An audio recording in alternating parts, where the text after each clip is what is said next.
Welcome to CrossRoads on TVI. I'm your host, Manjula Salvarajah. Happy Earth Day, and in light of that, we'll start with a young activist who inspired the delegates at the Climate Change Conference in Durban, and then talked to a spectacular dance group who wowed the audience at Canada's Got Talent, and finally talk about a much buzzed about event called Ideas to Impact. Anjali Appadurai is a 22-year-old from British Columbia studying at the College of the Atlantic in Maine. She spoke on behalf of the youth delegates at the UN Climate Change Conference in Durban, South Africa. Her speech caused quite a stir. It got a lot of media attention, with renowned activists like Naomi Klein calling her a hero. Let's listen to a little bit of her much talked about speech. To Ms. Anjali Appadurai with College of the Atlantic, who will speak on behalf of youth non-governmental organizations. Ms. Appadurai, you have the floor. I speak for more than half the world's population. We are the silent majority. You've given us a seat in this hall, but our interests are not on the table. What does it take to get a stake in this game? Lobbyists, corporate influence, money? You've been negotiating all my life. In that time, you've failed to meet pledges, you've missed targets, and you've broken promises. But you've heard this all before. We're in Africa, home to communities on the front line of climate change. The world's poorest countries need funding for adaptation now. The Horn of Africa and those nearby in Kwamashu needed it yesterday. But as 2012 dawns, our Green Climate Fund remains empty. And we have Anjali with us on Skype from London in the midst of her exams. Welcome to CrossRoads. Thanks, Manja. How are you? I'm good. How's the studying going? It's going incrementally, but I'll get through it somehow. Good. Well, thank you for making the time. I'm really glad that you can be on here, especially in light of the fact that it's Earth Day. So one of the things that I'm curious about is, I think our audience is curious as well, about the conference. Tell us what typically happens at the conference, at the UN conference for climate change. So the UN Framework Convention on Climate Change, or the UNFCCC, is a convention that meets once a year. It's actually, the yearly conference is actually a meeting of several sub-bodies of the convention. And one of those sub-bodies is the Kyoto Protocol, and that's actually the only legally binding part of the convention. And so at this conference you have government delegates of the 140 countries that have ratified the convention, negotiating, and then on the side you have civil society also present at the conference.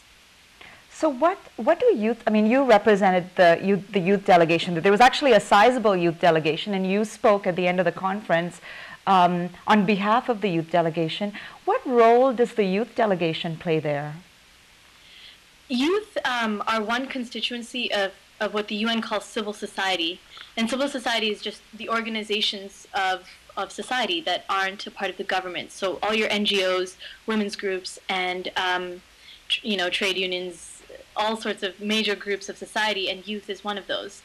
And so the youth constituency was actually several hundred strong at the last climate conference, and we would have daily meetings, and we had these what's called interventions, or 2-minute speeches that we could make at various points during the conference to present our policy requests, our policy demands actually, and our perspective on the issues. So we're just there representing the youth of the world, basically, and we have our own interests as a civil society group. Interesting. So I noticed when I listened to your speech, and for those people in our audience who want to see the entire speech, if you go and Google Anjali Appadurai, you'll find it, and I think it's being hosted on Democracy Now! As well. One of the things that I noticed was there were several notes of frustration in your speech about the results that had come out of the conference. Can you speak to that? Yes. Well, the UNFCCC Conference of the Parties, which is the conference I was in. It's the 17th such conference it was COP17, and so these negotiators have been negotiating for 20 years, and really nothing has been done. The Kyoto Protocol was falling apart. At this conference, there was high tension because we didn't know if countries were going to ratify a second commitment period of the protocol. And so there was just, it was very tense and very frustrating because we just saw what needed to be done, what the science told us needed to be done to avoid catastrophic climate change. And then on the other hand, we were seeing our governments just, at loggerheads, unable to negotiate any meaningful actions to combat that. So that's where the frustration came from, and also on various specific thematic issues of the conference, like climate finance and adaptation funding and the Kyoto Protocol. There were very few targets being met on any of those fronts. So we thought we needed to address that in that speech. I mean, that brings up another question that I had for you, in that a lot of what happens at these conferences, specifically actually if you watch the UN on anything, is there are incremental changes that are being made on any issue, as opposed to substantial changes. When it comes to climate change, specifically this conference on climate change, what do you think the barriers are to people in that room making substantial changes? Well, an issue like climate change being an inherently multilateral issue, I mean, it's one of the issues that really unites everyone, all countries, all nations, all governments, and all people, because it's something that's happening to all of us. And so when something needs to be negotiated on a multilateral level, you just have so many other issues drawn in there between countries, trade issues, economics, finance, the power disparity between developed and developing countries, to oversimplify it. All of these come into play, and there's real tension there. And so you have very powerful countries who really have the upper hand financially, economically, politically, and these countries have their own interests to take care of. And I think there's a lot of corporate influence also that comes into play when negotiating politics. And so there's all these different tensions coming into play. And at the heart of that lies this issue of equity and how to distribute the remaining atmospheric space we have on this earth. And the truth is that developing countries tend to be more vulnerable to the effects of climate change and to feel those effects more strongly. And so they actually need more resources from the global north to combat those effects. And so all these tensions, historic responsibility, which countries have emitted most in the past, and common but differentiated responsibility, who's more capable of dealing with the effects of climate change, who's more capable of providing the finance and the resources needed to combat this issue, all of these are coming into play, and it really causes tension, because at this COP especially, we saw that different countries seem to have different notions of equity and even equality and responsibility. And that, I think, was what was leading to this very slow, incremental, almost non-existent progress in the negotiations. Now, in your speech, you made, there was a line about how we have 5 years. I mean, this was a speech that when you made at the conference, that you said, we have 5 years from this point on before there is irreversible damage. Can you expand on that?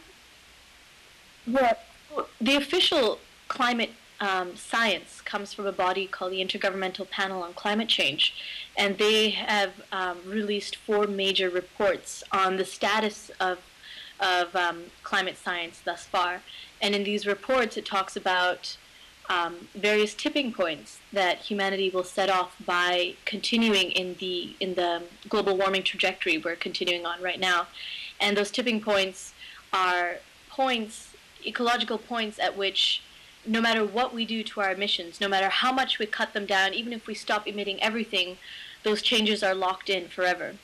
And we've already locked in a lot of warming. We've locked in, I think, 1.5, I'm not sure of the exact figure, but we've locked in a pretty dangerous level of warming between now and the end of the century, even if we were to stop all emissions now. So the fight is to actually prevent further damage and to prevent us setting off these tipping points that are going to lead to absolutely irreversible runaway climate change. So if we look at these negotiations and we say that the progress that is made at these negotiations is so incremental, I mean, we've just been speaking to that. I I mean, you wonder if real change is going to happen there. So, I mean, you're an activist in this area. You probably work with a lot of different organizations in a lot of different spaces.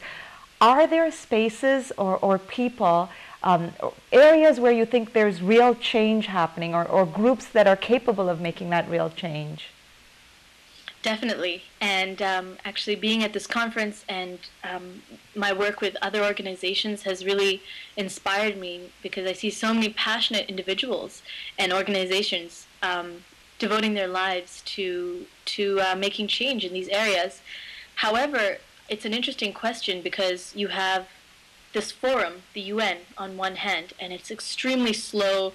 It's this monolith that's creating, it's very just bureaucratic and not creating great change, and it's not a passionate place where anything real is happening. It's just a lot of, negotiations, endless negotiations. And then you have civil society, the NGOs, the organizations, the youth, who are passionate and driven and energetic. And you have to realize that we can't write off the UN just because it's ineffective in what it does. It exists, and it's the only forum we have to discuss these issues at a multilateral level. So I really believe that whether it's effective or not, we have to find ways to make civil society, the passionate part, its impact in the multilateral forum more powerful. The UN exists, and we have to work within it. At the same time, I do think there are a lot of NGOs just doing fantastic work, a lot of youth groups, and they were all present at this conference as well. So essentially, I just think the two parts of society really have to learn how to work together, and so civil society has to make its presence more impactful in the multilateral forum. So now that you've brought up this point about passion, you work with this wonderful group called Earth in Brackets, and they seem like a very passionate group as well. So I'm curious, where does your passion for the environment or environmental activism come from? Actually, when I was in high school in Vancouver, I was involved with the Canadian Red Cross, and that sparked a real passion within me for global human rights issues mainly.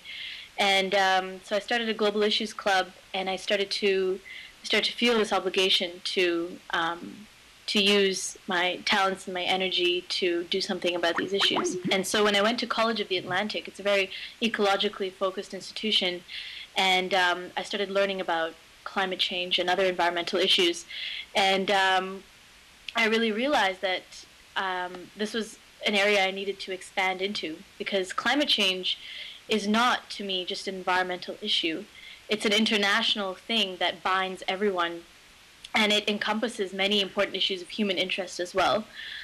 So climate change is affecting humans in many different ways, food security, refugees, human rights.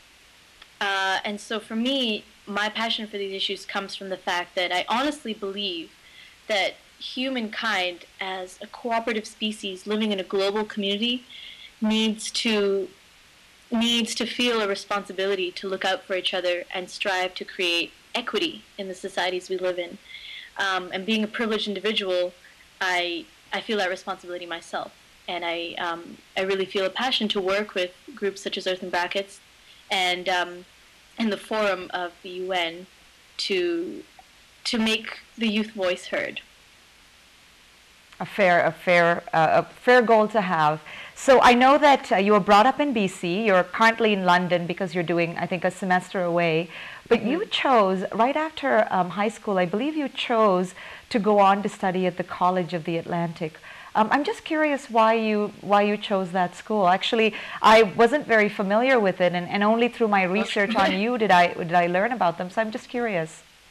Yeah, actually, College of the Atlantic is a small, fascinating institution. It's tiny. It's only 350 students. It's a liberal arts university in Bar Harbor, Maine, in the U.S. And I actually only found out about them because for high school, the last 2 years of high school, I went to an international school called United World College, also in the U.S. And from there, I started applying to American schools, and I found out about COA. And I chose to go there because it just operates on a really interesting and unique academic model. The major that I'll be graduating with is called Human Ecology, which is basically an academic philosophy that acknowledges that the world's problems need to be approached from a variety of different perspectives, not just from one academic discipline. So we don't have departments or programs or many requirements for our degree. We actually design our own degree. And while I focus on development economics and global politics, my degree is actually called human ecology. And I was really attracted to that model because it allowed me the freedom to really approach problems from a variety of perspectives. So I've taken classes, in the fields of biology and ecology and physics and economics and international relations, and I think that's just given me a much richer understanding of the world. It's a really fascinating program. So is there, as we draw to sort of the time that we've had with you, and I know that you've agreed to come on again because at some point we're going to have a discussion about sort of Canada's involvement in these talks. I get the feeling that you're probably going to be critical of Canada, but at some point you'll be coming on to talk about this. But is there a note that you'd like to, words that you'd like to pass on to our audience, seeing that it is Earth Day? Yes, well, I wish everyone a happy Earth Day, first of all. A lot of celebrations happening around Vancouver and on my college campus.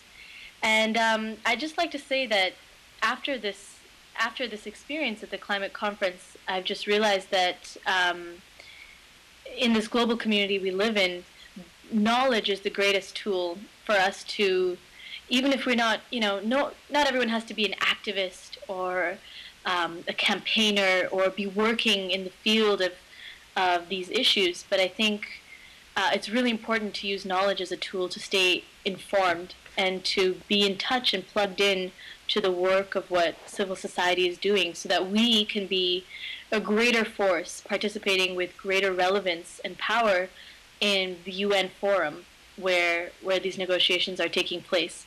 So for me, that's something that I strive to work towards, and I encourage everyone who's watching this show to take that to heart and read a few blogs and find out what's going on in this world of climate change and global politics. Great. Well, thank you for being here with us. Good luck on your exams, and we'll see you in a couple of weeks when things clear up to talk about, again, this controversial topic of Canada's involvement. How's that? Exactly. I look forward to delving into that. Honored to be on the show with you, Manja. Oh, my pleasure. Thank you. Okay. Bye-bye. Bye. For those of you who are now motivated to go out and help Mother Nature, the Friends of the Rouge have various tree planting sessions through the next few weeks. Please visit www.frw.ca for more information. We're going to take a break. Stay with us. We'll be back. You're listening to CrossRoads with Manjula Selvarajah.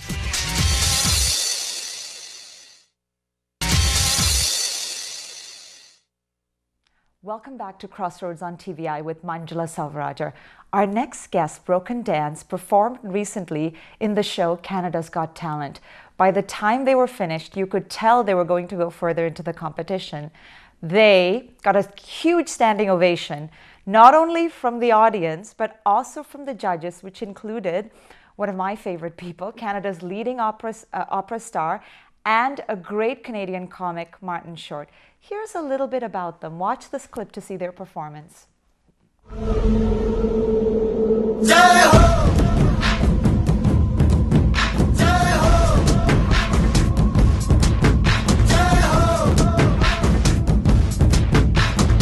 आजा आजा जिंद शामी आने के तले आजा जरी वाले नीले आसमाने के तले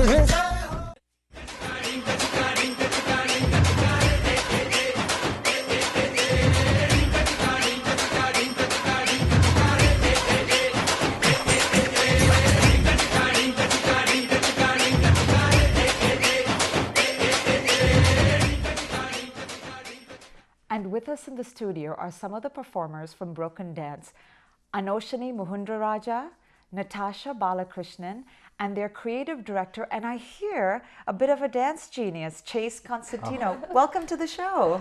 Thank you. Thank you for having us. Well, I should clarify with our audience that that was a medley of your different performances. Yes. But if they get a chance, they should really try to find it. It may be hard to find on YouTube. It could be somewhere on Rogers. Yeah. Your original performance on Canada's Got Talent was phenomenal. Thank you. So what did it feel like to be on the stage? I mean, Anoshinie, what was it like?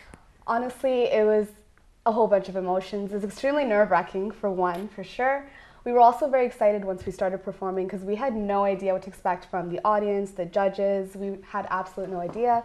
But once we started performing, we just couldn't wait to be done and just get the audience's feedback. It was an amazing experience. Now you kind of brought these guys together and you got this idea for getting them onto Canada's Got Talent. I mean, you have done phenomenal performances anyway. Why this competition in particular? Well, I really wanted to showcase what we were doing. We actually had Broken Dance established a little before the competition. Me and Anoshinie and a couple of other of our friends started this group where we wanted to really showcase not only our talents, but the intricacy of our choreography, as well as just being good performers and entertainers. So from that, it stemmed off into doing it on a bigger platform. I really wanted to share my choreography and my vision of South Asian dance and incorporating not only Bollywood, but other styles of South Asian dance as well, so that Canada can see that and not just the Bollywood that they see on TV and the little things here and there, what they think is Bollywood. We really wanted to get them a full dose of this is South Asian dance, like, and embrace it. Natasha, did the reaction surprise you? Yeah, it really did. Like, we were so nervous to hear like what the judges were going to say, but we were so happy with the reviews from the judges, and we were just really excited from everything. To be there, absolutely. Now, one of the things that I love about you guys is this fusion. I mean, you say that you're from Bharatanatyam to Bhangra. So how do you, I mean, what kind of training does the group have? Well, in terms of training, like, we all vary from like different types of dances. So, for example, there's about, I would say, like 4 to 5 of us that have training in Bharatanatyam per se. Three of us for like many years, just because just being Tamil itself, like, you get put into it from like age 4. But then others have no training in classical, but they've picked up really well. Then there's Bhangra dancers, we have hip hop dancers. It really just varies, but we all pick up from each other. We learn from each other. It's been great. Now, the thing that's deceiving about when you watch that show is you see people come on, they perform, and people love it or they don't. But I think that my guess is that it takes a tremendous amount of work just to get there. Yes. So what's involved with that? So basically what happens with shows like these, most shows, with Canada's Got Talent especially, is you go through a producer round first. So the round that happens when we line up outside, what you guys see on camera is everyone's lining up, is the producer round. So you go in and you don't actually go on camera that day. And that's when the producers see you and they take you in from that. And if they decide to let you move on from there, you go on to the audition show where they actually aired and we filmed the Toronto audition. So then we perform the same dance again for them. And then from that round, we go on to the semi-finalist round, but they also have to cut in between there. So they said yes to a whole bunch of people, but then they cut that down to only 37 acts from Canada. Wow, Yeah. So that's really tight. Yeah, really tight. So, okay, so now you have a big thing coming up. This is the big thing. So what's going on May 6th? Tell our audience. Well, May 6th is our episode of the semifinals. Yes. So in order to make the finals, we need your vote. So please Yes. make that vote. Now you have to know there's 5 different ways of voting. So you can call, you can text, you can go online to canadasgottalent.com, and there's Facebook, so it's really convenient, and there's also Twitter. So also each person can vote up to 10 times with each method. And so it's the votes please that do make so. the difference, is that Yes. right? Exactly. Okay. The votes is So- what will get us through the Yes. next round. And everyone just has to check the site as well on how to vote, because for things like Twitter and Facebook, you actually have to register beforehand, and then you can be able to vote because you have to send a specific message and get a specific number to vote. And I think a lot of times that people just try to vote right away on Twitter and the other mediums, and their votes don't go through because they haven't registered beforehand. So we really want to urge everyone to check online at canadasgottalent.com/vote, and you can vote on that site as well, but check the details on that and see exactly how you have to vote so that all your votes and hard work count so that we get through the next round, because it all matters on you. Yeah. And it's May the 6th. What time is, because we'd love to see the performance, what time is the actual performance? It'll be our performance. We're not sure about the time yet, but the show itself will Yes. air at 8 o'clock Okay. Eastern time. Okay.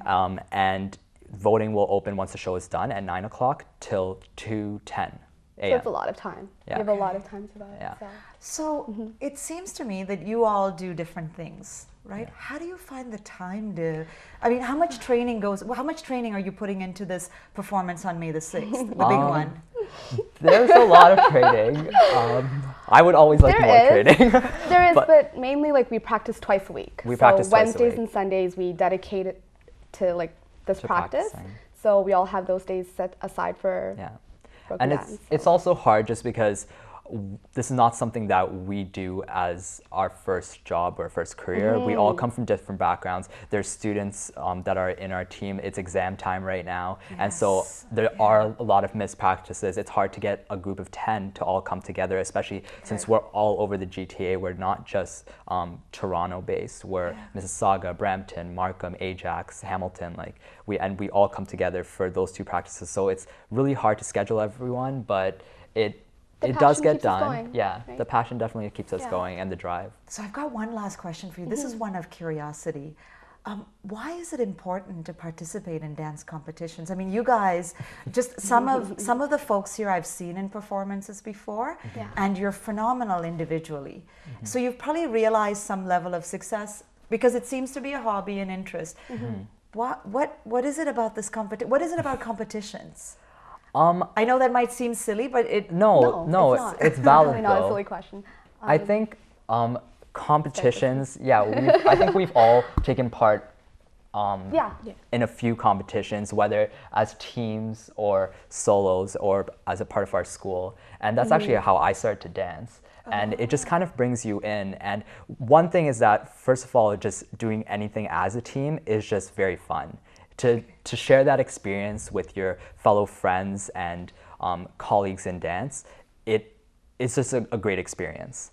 Other than that, for a reason why you should be doing it just in general is because it's a great way to share, in this competition, it's a great way to share your talent or share your experience, and for us, our culture, to other people. And by doing these competitions, you not only share that, but you also challenge yourself to do it at the best you can do. You know what? I see what you mean. It takes you sort of to a different level. It takes you to a different level. And I'm sure that your interactions with all the people in there kind of add new sort of styles to your work too. Oh, of course. I only started dancing hip hop, and then after dancing with her, I've danced Bharatanatyam now, and it's really no great. training. I didn't train at all. Well, good luck. I will be rooting for you. So May 6th, folks, it's 8 p.m., right? Yes. Yeah. And your Facebook page again. Facebook page is facebook.com/brokendance.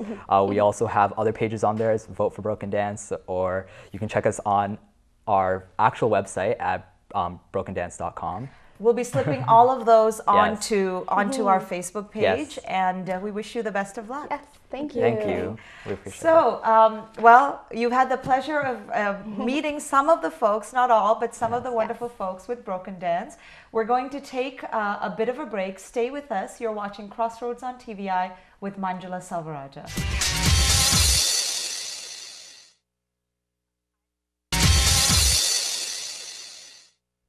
Welcome back to Crossroads on TVI with Manjula Selvarajah. IMHO, the International Medical Health Organization, is an international humanitarian group that focuses on improving healthcare in needy regions. On April 27th, they are running a big brainstorming session for young professionals and students called, really creative name, Ideas to Impact. We have IMHO organizers with here today. Let's find out what this is all about. Welcome to the show. Yalnee Shantharam is a health researcher who has done development work with NGOs in Thailand and is going to Egypt this fall to work in the garbage villages of Cairo.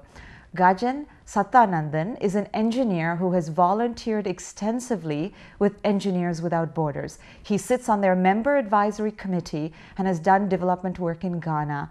Ahilan Sivaganesan is a medical student and the upcoming director of Homes Clinic, a student-run clinic for the homeless in Houston, Texas. He joins us on Skype. I believe he's, is he in Texas? San Fran. He's in San Fran. So that's a lot of NGO experience that we have here.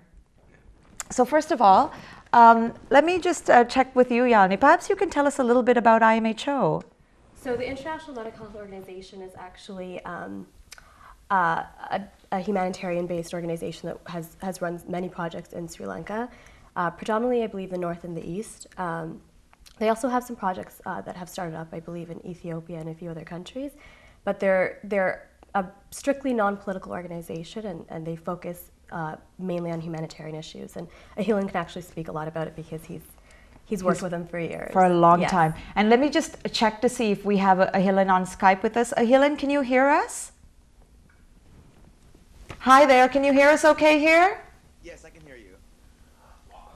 Great. So we might once in a while have a few troubles hearing you, but you must be. We'll repeat our questions if we need to. Sure. I know that this idea itself, Ideas to Impact, you ran in San Fran, and we heard that it was a huge success. So can you tell us about what prompted the creation of this event? What drove you to start this event? Sure. Yeah. To be honest with you, I was just pretty much sick and tired of feeling so powerless in the face of all the humanitarian suffering in Sri Lanka. And I guess, you know, as students and young professionals here in the West, we have so much education, we have so much ingenuity and talent, but it's never really seemed to make much of a difference on the situation back home. And I think that's because the suffering there has always seemed so abstract. It seemed really kind of out of our control. And so I guess the key then is that I think we need an organization that can be a bridge for us, an organization that can give us the space to devise projects based on our own passions, our own talents, and then also give us the resources and I guess the contacts on the ground to make those projects a reality. And you know, to be frank, you know, students and young professionals like us, we're smart. We don't necessarily always need people to tell us in like a top-down fashion how to make a difference back home. I really believe that given the chance, that young people like us can be innovative and that we can come up with some very cool ways to transform the lives of people in Sri Lanka, and the IMHO is letting us do that. So that's the basic vision of Ideas to Impact, and I was lucky enough to work with 6 other really awesome people out here in San Francisco to put on our first event. Great. So I've got a question for you, Ahilan. I mean, if you take, for example, I take my niece, who I think is very bright, Ramya. She would be very interested in something like this because she likes this idea of giving back, and I think an event like this would be ideal for her. But sometimes I think, I mean, she might want to come and talk about you know, public health education, but she doesn't really know much about the issue. So what kind of experience would someone have to have, or knowledge would someone have to have, or are you able to bridge that sort of gap in the lack of knowledge when people come to the event? So that's a great question. So the way we had our event in San Francisco and the way it's going to be here in Toronto is that we're going to start off with sort of briefing sessions where we kind of give a crash course on the variety of topics, including, for example, like public health education, like you mentioned, to get people up to speed on the specifics of the situation now. But I guess the thing I want to emphasize is that we actually are excited and want to encourage people of all sorts of backgrounds and other experiences to come, because it's that sort of diversity of backgrounds that really is like a good foundation for truly innovative and out-of-the-box ideas. If we have a bunch of people who have been all involved in the same type of NGO, the same experiences, you're going to get a lot of groupthink. But if you have a variety of experiences and knowledge bases, then you're going to get some really interesting ideas. And that's what happened in San Francisco, and that's what I'm convinced will happen in Toronto as well. Wonderful. And that brings me to the Toronto event, Yalnee. Mm-hmm. So tell us what's happening on the 27th. So we're very excited. We actually are inviting 80 to 100 young professionals and students from a variety of different backgrounds. And we've actually replicated the San Francisco event that Ahilan had organized quite a bit. So registrants of the event will come in and have the chance to meet 80 to 100 young people that are passionate about the same things, learn a little bit about some of the issues. So we've actually identified 5 topics of interest and themes that we think are relevant that we'd like to discuss further within the brainstorming sessions. So from those 5 themes, we'll have presentations that will give a brief overview of the ground situation, maybe highlight some key priority areas and some needs that we'd like to delve into. And from those presentations, we'll break off into these brainstorming sessions based on each theme. And the hope is that we'll have about 10 to 20 young professionals from a variety of backgrounds working away at coming up with new and creative ways to solve some of these issues on the ground. So we're really excited. We have about 80 or so people registered so far. So we're almost at max capacity, and we still have a few spots left, and registration ends tomorrow. So for those of you who are interested in joining us, you can find us on Facebook. And what's that Facebook page again? Just so ideas2, the number 2, impact Toronto. That's the event on Facebook. And we also actually have a website, ideas2impact.org. So they can go on the website, take a look at the agenda. There is an Eventbrite registration link that they can go on and register for the event. It's completely free. Dinner's provided, and it runs from 6:30 to 10:30 p.m. next Friday. Wonderful. Now, you have a couple of really interesting themes, and there was one that actually caught my attention. There was a theme called Diaspora Outreach, and conveniently, I heard that you're the leader of that. Yeah. You're leading that session on it. So can you talk about what's going to happen in that session? Yeah, I'm actually really excited about this too. So basically what we're going to be doing in this session, we're going to be looking at 2 different areas of diaspora outreach. The one area we'll be talking about how Tamil youth, the kind of people that we're bringing to this event on Friday, how they can sort of support the Tamil community here in Toronto. So we know that there are areas and people in need within the Tamil community in Toronto. We're looking at ways, things like public health awareness, or health issues in general, just trying to figure out ways that the Tamil youth here can help the Tamil community in general. The second area is a bit more strategic. What we're trying to figure out is how Tamil NGOs can collaborate better. So the one example that I always think of when I'm thinking about this is there's a lot of Tamil village associations based in Toronto that are connected to the homeland. They have a lot of great local knowledge, a lot of great context, and some great ideas on what people in Sri Lanka need. We try and connect those, but they don't really have the capacity or the volunteer capacity or the funding to deliver on those projects. If we can find ways to connect those organizations to bigger NGOs like IMHO, they can provide their ideas, IMHO can provide the volunteer base and the funding, and they can work together to deliver some really great project ideas and great outcomes. So we think that the group that we're going to bring together on Friday can provide like tools and processes and ways to connect these 2 groups of NGOs and really deliver some really solid outcomes in Sri Lanka. That's wonderful. And you're handling the one on public health education, which I find very compelling. Oh, it's like a passion of mine, so I'm very excited to do this. But basically what our sessions will be focused on is looking at education from the public health perspective. So we're going to be working in our brainstorming sessions to come up with innovative and creative tools for educating communities in Sri Lanka.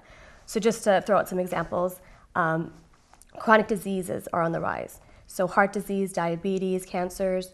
So how do we educate communities in Sri Lanka on adopting a more healthy lifestyle, changing their diet? So, and then another interesting one is sanitation and hygiene. How do we teach communities to learn better hand washing and hygiene practices so that diarrheal diseases don't get spread? So these are some of the topics that will be brought up. And some of the other topics are malnutrition, alcoholism and drug abuse, which fall under some of our other themes, mental health and healthcare. But the main goal of our brainstorming session will be to come up with education tools, like how do we translate education tools into the communities so that we can push preventative measures across these communities. Now, is the hope that once people sit together and they brainstorm out an idea that, again, it's that ideas to impact, that you're hoping that some of these eventually become projects? Is that that IMHO may provide a base for these? Right, so the idea of this is to have, we're very lucky, our Ideas to Impact event is running parallel to the IMHO annual convention, which is usually held in a US city every year, and this year they brought it to Toronto. So our Ideas to Impact will run alongside this convention, and we have a great database of people that are going to be here. So we have a wealth of information and resources available to us at that weekend through the IMHO board. We've got international members from around the world that will be here. So we're hoping that we can bounce some ideas off of members of IMHO board to see if some of these ideas that come from this are actually feasible on the ground. So. Wonderful. What are the themes, by the way, we should go through for our audience? Okay, so let me see if I get these right. So we've got diaspora, advocacy and outreach. We've got education and public health, which I'm leading. We have mental health, which is a really pressing issue as well. Healthcare in general, which is going to be focusing mainly on nutrition and malnutrition. And we have poverty and livelihood projects. We've changed it, yeah. Okay. So those are the 5 themes that we've identified as priority for this discussion. Now, I know that the Ideas to Impact event, I mean, you have a ton of people registered for it, which is amazing. However, it is part of a really larger thing, which is this IMHO conference. Is this the first time it's being held in Toronto? Yes. So, Gajan, maybe you can tell us about what's happening at the conference, because I heard that you have a fabulous keynote speaker that's actually coming to the conference the very next day. So perhaps give us an idea of what's happening at the conference. Yeah, for sure. So actually, yes, as Yalnee mentioned, simultaneously as we're doing this Ideas to Impact conference, the IMHO conference will be happening as well on Friday and Saturday of next week. So what they'll be doing on Friday is they'll be basically gathering together business leaders, and IMHO will be reaching out to them and talking to them about IMHO projects and talking to them about how business leaders in Toronto can get involved in those projects, which we're really excited about, trying to create some new partnerships there. On Saturday, they'll be moving to their annual general meeting. And so on Saturday, they'll be trying to come up with strategic visions for their next year. And we'll also be bringing in more community organizers from around Toronto, try and see how they can take part in that as well. And then, as you mentioned, on Saturday night, we'll be moving to our gala event. And the keynote speaker there will be Professor Sir Arul Kumaran. He's an oncologist in the UK, optician in the UK. You're an engineer. You're allowed to make and he was actually knighted by the Queen back in 2009 for his great public service work. So we're really excited to have him at the gala and excited to hear what he has to say and how he believes we can help the community back in Sri Lanka. So how can people find out about the actual the entire conference? Is there a place that can go to for more information? Is it open to the public? So imho.org has more information about their convention, and they've also got a Facebook page. So on their IMHO main page is the 9th annual IMHO convention that has all the details for the event and how they can register to attend. But it's open to the public. So. Okay. I have a question for Ahilan, actually, and this is about IMHO in general. I mean, Ahilan has been involved with IMHO for a couple of years. Perhaps you can tell us, Ahilan, why IMHO? I mean, why have you worked with IMHO for so long, and what is so compelling about the organization? Yeah, I guess to be honest, I just really personally I don't like the idea of feeling like I'm sitting idly by while our people in Sri Lanka are languishing. And the IMHO is like my way of not feeling like I'm sitting idly by and feeling like I'm getting in the game. And I guess, there are a lot of people out there who feel similarly. They want to do something positive, but, you don't really know where to start. Things seem really complicated. And I think the IMHO is just a perfect place to start because, on one hand, they're so efficient and effective in a humanitarian sense. But they're also just very approachable from an organizational sense. And that's sometimes rare, I think, with these kind of organizations. And it's just the best of both worlds, and the leadership is wonderful and very down to earth and very forward looking. And I think that's why our Ideas to Impact initiative has gotten as much traction as it has so far. Wonderful, wonderful. Now, before I left some time for a last question for both of you. Sometime later in the year, we will be doing one on international development. But I noticed that both of you had traveled with NGOs overseas, Ghana, and I think you're going to Egypt, and you've done Thailand before. I'm just curious, why do you do it? I mean, what drives you? You're doing it again. So what takes you out there? What do you get out of the experience? Oh, it's just, I always say this, I've traveled to lots of places over the past few years, and there's something really special about going to a country and helping while you're there. So there's an indescribable feeling of just being able to contribute in some positive way to a process or a project, and leaving that place knowing that you've done something there. So my Thailand trip years ago was probably one of the best experiences I've ever had, and I want it again. So I've actually paired up with another NGO that's working out of Egypt's garbage villages. And 10 years later, post-Thailand, I actually now have an education. I'm working towards an education in epidemiology and public health. So I'd like to take what I'm learning and apply it to a project, a health project actually, in the garbage villages that currently doesn't have any assessment of public health needs. And we're trying to develop a new project within the garbage villages that can almost take an inventory of the current needs within the community and develop a potential project that can roll out for child health, adult. We're going to look at a bunch of different factors that contribute to poor health in the community. That's amazing. And I mean, I'm sure that, is there a moment from Ghana that you remember that's made an impact, that's kept you going on this journey? Honestly, for me, like the people I met there and like the amount I've learned while I was there was just unbelievable. And it almost felt like they gave me more than I was ever able to give them. So this would be a recommended life experience. Oh, for sure. I think everybody should take some time off and go on a volunteer trip, whether it's working with an organization to build homes or just going to just any trip in general. Just like immerse yourself in the culture, just to learn. Yeah, just it to makes learn it makes you feel fortunate for what you have. Yeah, for sure. Well, a project idea for IMHO. And on that note, thank you so much for being here. Thank you, Ahilan. I wish you the best of luck, and we look forward to sort of following up with you in a year to see what the impact is from the ideas. Did you like that play? Yeah, I did. Very creative. Thank you all for listening in. We've had a wonderful show. And Ahilan, enjoy your trip to Toronto, by the way. Make sure you try the America's Best Dim Sum and Kothuroti. That's what you'll find in Toronto, which you can't get in San Fran, okay? So that wraps up our show for today. Thank you all for joining us. You've been watching Crossroads on TVI with Manjula Salvarajah. Have a wonderful week.